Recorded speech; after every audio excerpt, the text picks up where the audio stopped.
In this lecture, Carnot cycles. A Carnot cycle provides a specific example of a reversible cycle that operates between two thermal reservoirs.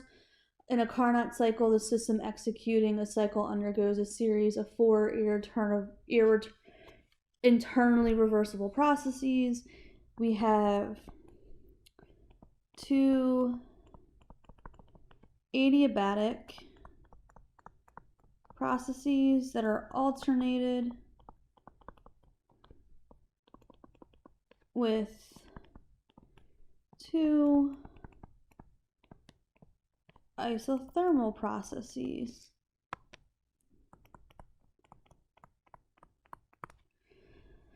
So the first one we're going to look at is a Carnot power cycle.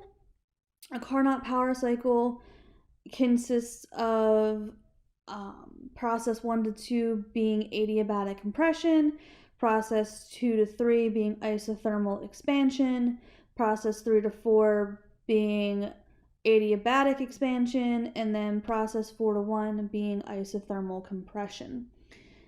To look at these four processes in more detail, again, process 1 to 2, the gas is adiabatically compressed to state 2, and where the temperature is TH. Process 2 to 3, the assembly is placed in contact with a thermal reservoir that's at TH, and the gas is allowed to expand isothermally while receiving energy QH from the hot reservoir by heat transfer. The assembly is then placed on an insulating stand, and the gas is allowed to continue to expand adiabatically until the temperature drops to our cold temperature, TC. And then the assembly is placed in contact with the reservoir at TC, and the gas is compressed isothermally to its final state while it discharges energy QC. For the heat transfer during process 2 to 3 to be reversible, the difference between the gas temperature and the temperature of the hot reservoir must be vanishingly small, and as the reservoir temperature remains constant, it implies that the temperature of the gas also remains constant. We can draw the same conclusion for process 4 to 1. We're going to note that the area enclosed in the PV diagram is the net work developed per unit mass for the cycle, and the thermal efficiency is eta max is equal to 1 minus TC over TH.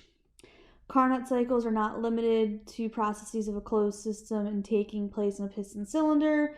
They can also occur in interconnected components that we studied in chapter 4. We're going to look at an example of a Carnot power cycle. So we have gas within a piston cylinder assembly executing a Carnot power cycle during which the isothermal expansion occurs at 600 Kelvin. The isothermal compression occurs at 300 Kelvin. We want to determine the thermal efficiency, the percent change in the thermal efficiency if we increase TH, the percent change in thermal efficiency if we decrease TC, and then the percent change in thermal efficiency if we both increase TH and decrease TC. So the first one is to find the maximum efficiency. We have 1 minus TC over TH, which is 1 minus 300 over 600, which is equal to 0.5. For part B, if we increase TH by 15%, so that's 1.15 times 600, which is equal to 690, our new efficiency becomes 0.565, which is a 13% increase. If we decrease TC by 0.85, that becomes 255. We get our efficiency is equal to 0.575, which is a 15% increase.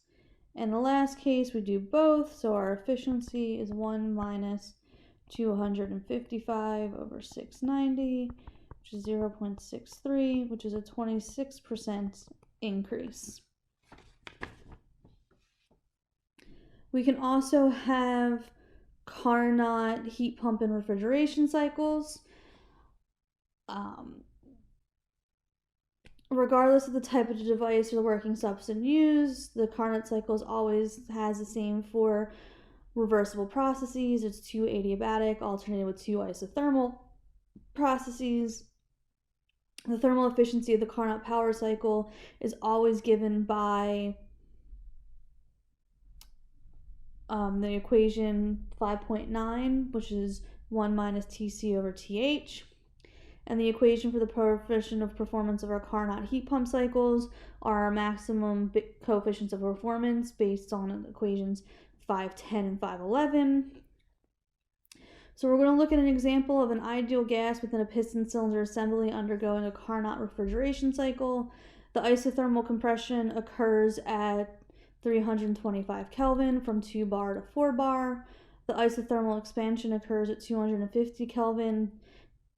We want to determine the coefficient of performance, the heat transfer to the gas, and the isothermal expansion, as well as the magnitude of the net work.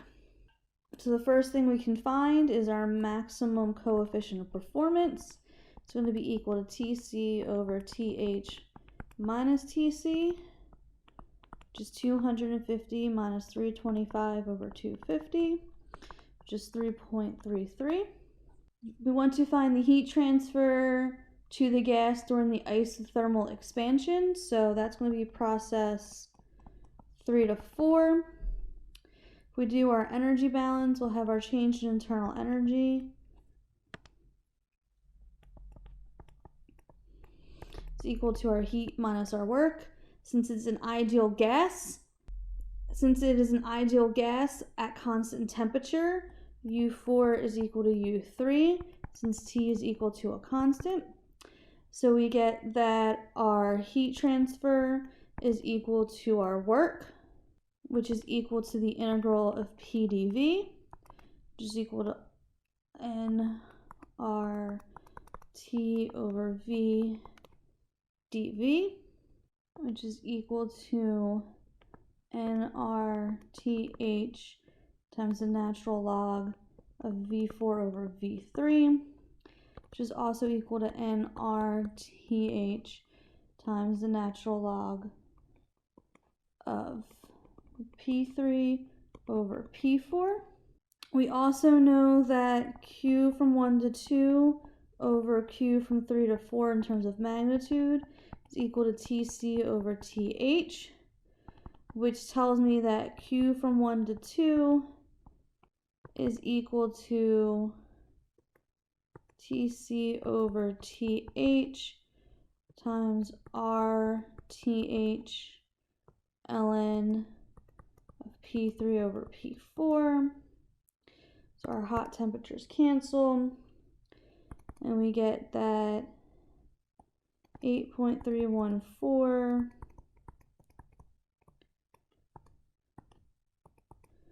times 250 Kelvin times the natural log of 2 over 4 is equal to 144.0 is equal to 1440.7 kilojoules per kilomole. The last thing we need to find is the net work.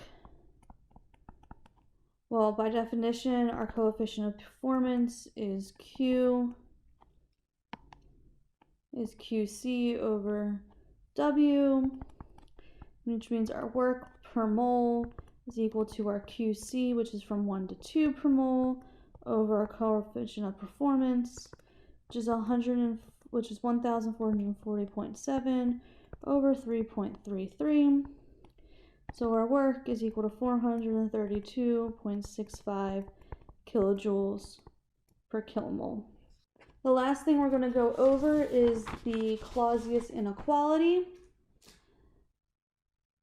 The Clausius inequality provides a basis for developing the concept of entropy, which we're going to go over next in Chapter 6. It's applicable to any cycle without regard for the body or bodies from which the system undergoing the cycle receives energy. So the bodies no longer need to be thermal reservoirs. The Clausius inequality is developed from the Kelvin-Planck statement of the second law and is expressed as the surface integral of our heat transfer at our boundaries has to be less than or equal to 0. The equality and inequality have the same interpretation as the Kelvin-Planck statement. The equality applies when there are no internal reversibilities present, and the inequality applies when there are internal reversibilities present. The Clausius inequality can be expressed equivalently as the integral of our entire boundary of our heat transfer at the boundary over the temperature at which it's occurring is equal to minus sigma cycle, where sigma cycle can be interpreted as the strength of the inequality. The nature of the cycle executed is indicated by our values of sigma cycle. If sigma cycle is equal to 0, no internal reversibilities are present within the cycle. If sigma cycle is greater than 0, we have irreversibilities present. And if sigma cycle is less than 0, our cycle is impossible. So we're going to look at an example. We have a system executing a power cycle while receiving 1,000 kilojoules by heat transfer at a temperature of 500 Kelvin and discharging energy by heat transfer at a temperature of 300 Kelvin. There is no other forms of heat transfer occurring. Applying the Clausius inequality, we want to determine sigma cycle if the thermal efficiency is 100%, 40%, and 25%. And we have to identify cases, if any, that are internally reversible or impossible. So we need QC and QH. We are only given QH, but by definition, our efficiency is 1 minus QC over QH, which means that QC is equal to 1 minus our efficiency times QH. Sigma cycle is equal to minus the integral of dq over t at the boundary, which is equal to minus QH over TH minus QC over TC, which is equal to minus QH over TH minus 1 minus the efficiency of QH over TC. So if eta is equal to 100%, sigma cycle is equal to minus 1,000 kilojoules over 500 Kelvin minus 0, which is minus 2 kilojoules per Kelvin, which is less than 0, which is impossible. If eta is equal to 40%,